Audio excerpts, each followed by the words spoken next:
Jackson Street, your fight is done. You did an exceptional job, Joe Jackson. Thank you for all you've done. We would have Monica, but you know, Joe Jackson's gone. So it has happened.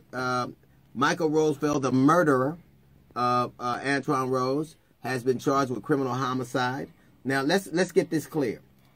He was such a bad cop. He was brutal, and he lied, and he got released from a police department in January, the beginning of the year.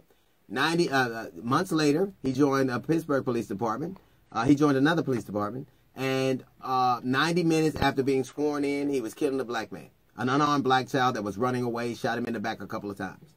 Here's the he shot him before his probation was even up. He shot him before he had his first coffee or pee break. You ain't got time to pee before you killing black people. And let's be clear that is one of the things that we have to deal with. We understand when people say there are more good cops and bad cops, I don't begrudge them their experiences, because they are probably policed by different people.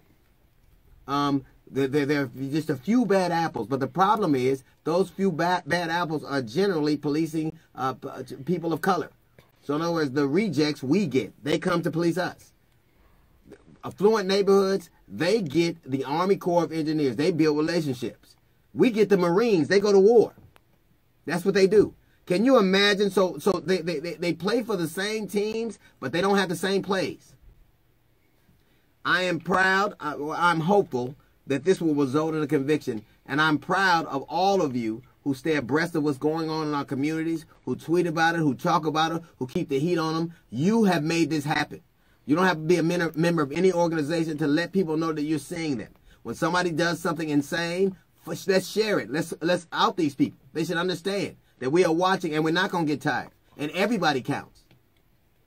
We can start to affect the change we want. Let's stay on top of them. You think it's silly to be on Twitter? The only reason anything is happening is because they know people are watching.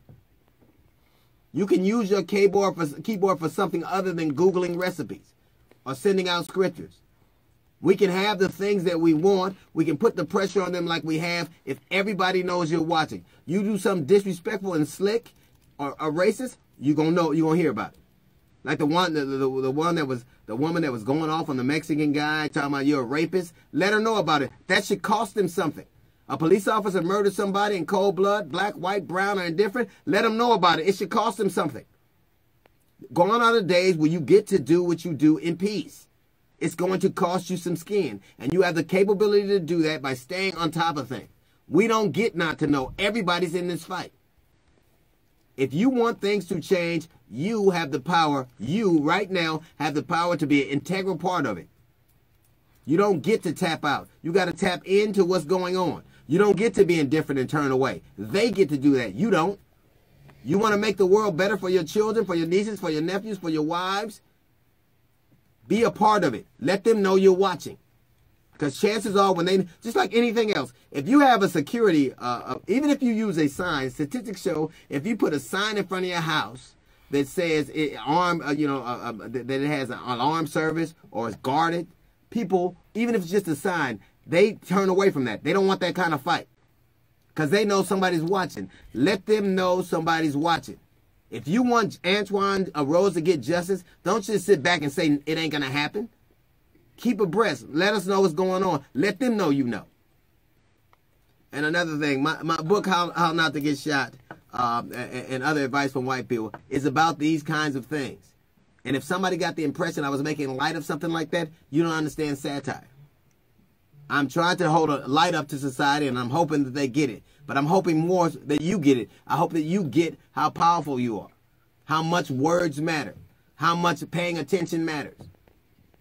You're more likely to do something if you don't think people care, and we should let them know we do. Every time they say black on black crime, you should already say you don't get to pretend like that's an excuse for you doing that. Every time you hear somebody say, oh, well, we kill each other, that's not the point. We go to jail for killing each other. Don't help them. Crime is about proximity. Stop believing that you're morally flawed. You know why black neighborhoods are bad? Not because they have black people, but because they have poor black people. Keep this dream alive. And I want the dream of having our children be treated fairly. I'm not saying we ain't committing crimes. I'm not saying there aren't times the police have to use force. I'm saying when they make a mistake, we should make them pay for it.